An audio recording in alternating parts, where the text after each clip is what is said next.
When looking to get the best performance out of your PC, the GPU or graphics card is the most important component. However, finding the right GPU might be very overwhelming because of the number of graphics cards on the market. It can be a daunting process if you don't have enough PC knowledge. That's why in this video we'll help you find the perfect budget GPU for any resolution, whether it's 1080p, 1440p or even 4K. Ensuring you get great gaming performance with no FPS drops, we have researched all the budget graphics cards from Intel, AMD and Nvidia to give you the definitive answer on which graphics card you should buy for your budget, your needs and monitor resolution. All the links to these graphics cards will be available down below in the description box with the latest pricing and availability in your region. My name is Valentino. That being said, let's start.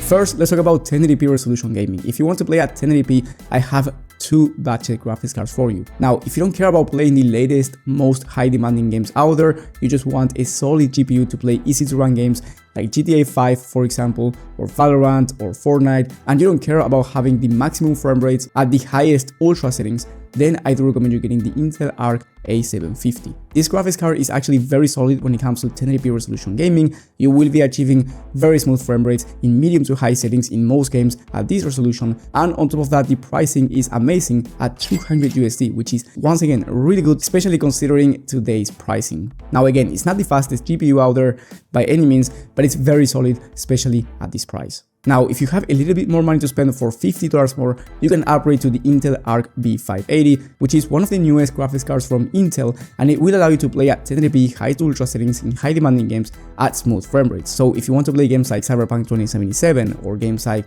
The Last of Us Part 1 and you want to play at 1080p high to ultra settings, then I do recommend you at least getting this graphics card, which has 12GB of VRAM, so it's going to be perfectly fine for 1080p in the most high demanding games out there, and it's also very solid for 1440p resolution. So if you want to play at 1440p down the line, 60 plus FPS on average, smoothly in these type of games, this is a great affordable graphics card for that as well. Now the total price for this one by the time of filming is around $250, so a very solid price for the level of performance that you are getting. Now if you want to jump up to 1440p resolution, I have three graphics cards for you depending on the price that you are willing to pay. The first one will be the AMD RX 9060 XT. This graphics card has 16 gigs of VRAM. The level of performance will be very smooth at 1440p, even in the most high demanding games out there, high to ultra settings. I mean, you can achieve over 60 plus FPS in these type of games at this resolution, so it's a very solid GPU. And if you have a 1080p monitor right now and you're thinking of upgrading to 1440p, you will be able to max out any game with no issues. Now, what surprises me the most about this graphics card is the pricing. As of right now, it's going for $370, which is a really great price because you are getting top tier performance at 1440p. And usually 1440p graphics cards go for at least $500 if you want to get top tier performance. Also, do keep in mind that with this graphics card, if you're looking to play very basic games, like for example Roblox, Minecraft, Valorant, or even games like GTA 5, you can actually use it for 4K resolution with the right settings. And if you have a little bit more money to spend, you can go Nvidia instead and go with the Nvidia RTX 5060 Ti, which will be very similar to the 9060 XT when it comes to pure gaming performance, but the 5060 Ti has a better upscaling technology in DLSS, so if you're going to be playing with DLSS enabled, this is going to be a much better GPU, and also it has a better level of ray tracing performance. So if you are playing at 1080p right now or 1440p and you want to play with some level of ray tracing depending on the game, the 5060 Ti will be the better graphics card. Now the price that you are paying for the 5060 Ti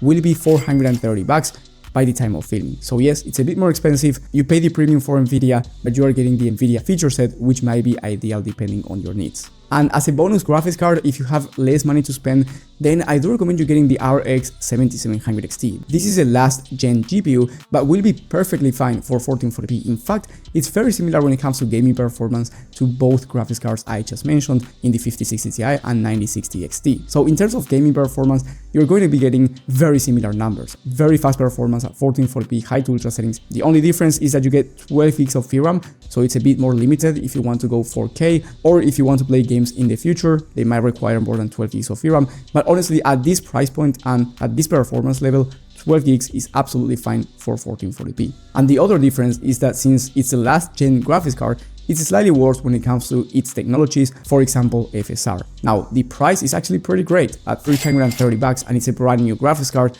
that will be perfect for 1440p. Of course, if you can't spend the extra, I would highly recommend you going with the 9060 XT or 5060 Ti just because they are newer and they have better technologies. But if you can't go up and you're looking for a more affordable option, this is a great bonus graphics card. So you will find this one as well down below in the video description with the latest prices and availability in your region. And then if you're looking to play at 4K resolution, of course, graphics cards will not be affordable at this resolution level, but you can still get very reasonable prices from the RTX 5070 and the RX 9070. Now, the RTX 5070 is a very solid GPU. It's one of the best graphics cards out there for 1440p, but it's also pretty solid for 4K resolution. I have tested this one myself at 4K in high demanding games like Flight Simulator and Cyberpunk 2077, and I was averaging very solid numbers with the right settings. Now, yes, I do recommend you turning on DLSS quality at least for you to have a nice image quality and get higher frame rates. So with the right settings, the 5070 is great for 4K, even in high demanding titles. So if you want to play easier to run games,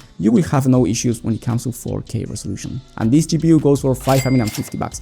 It's not cheap, but it's definitely one of the most affordable GPUs if you want to play at 4K resolution and you want to buy a GPU from the brand new market. And then if you have a little bit more to spend, for around $50 more, you can get the AMD 9070, which has 16GB of VRAM, which might be ideal depending on the game that you play right now, and also if you want to play games at 4K in the future, because in the future you might require more VRAM, especially to play at 4K resolution. Now, the 9070 is also slightly faster when it comes to pure rasterized performance compared to the RTX 5070, so again, very solid performance for the price that you are paying. I decided not to include any more graphics cards because going up this price point is not really considered affordable. I mean, for some people, even $500 is not affordable, which is completely understandable. But of course, I want to give you the best performance, and at 4K resolution, graphics cards are just not cheap. And one thing you must keep in mind is that maybe one of these graphics cards is perfect for your budget, but you have the wrong PC around it, or you are going to buy the wrong PC around it. So you really need the right CPU not to bottleneck any of these graphics cards, and you also need the proper airflow,